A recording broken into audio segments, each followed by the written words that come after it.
In the ancient, sun-drenched lands of Israel, a spiritual darkness had taken root under the rule of King Ahab and his queen. The heavens remained silent, and the earth began to groan as the people turned their hearts toward the false idols of Baal. Out of the wilderness emerged a man of rugged faith, Elijah the Tishbite, a prophet sent to deliver a message of divine reckoning. He traversed the burning sands, his sandals treading upon earth that cried out for a rain that would not come. Elijah strode into the grand throne room of Samaria, where gold and silk masked the spiritual poverty of a king who had forgotten God. King Ahab sat upon his throne in arrogant splendor, surrounded by his court, unaware that his world was about to change. The prophet stood tall, his weathered face a stark contrast to the opulence of the palace, his eyes burning with holy fire.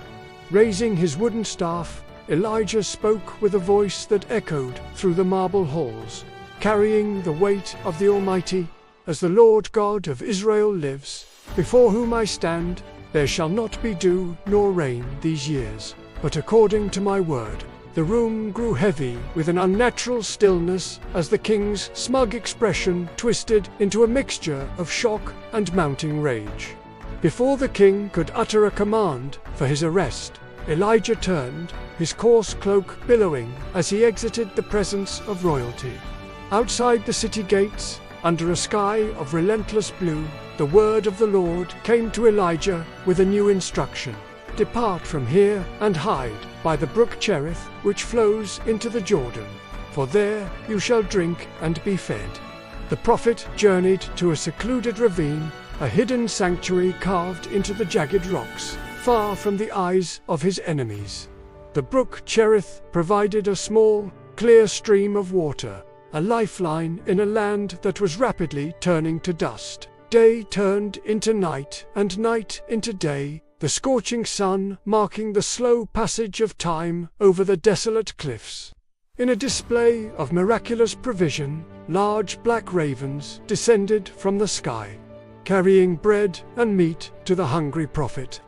Morning and evening, these unlikely messengers brought food, proving that God sustains those who walk in obedience to his commands. Elijah knelt by the trickling water, his heart full of gratitude as he witnessed the daily miracle of divine care amidst judgment.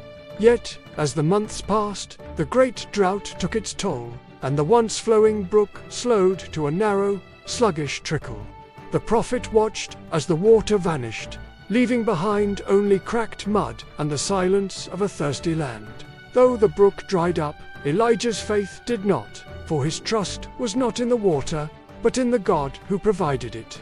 With a resolute spirit, he prepared to leave his refuge, ready for the next step of his mission to the widow of Zarephath.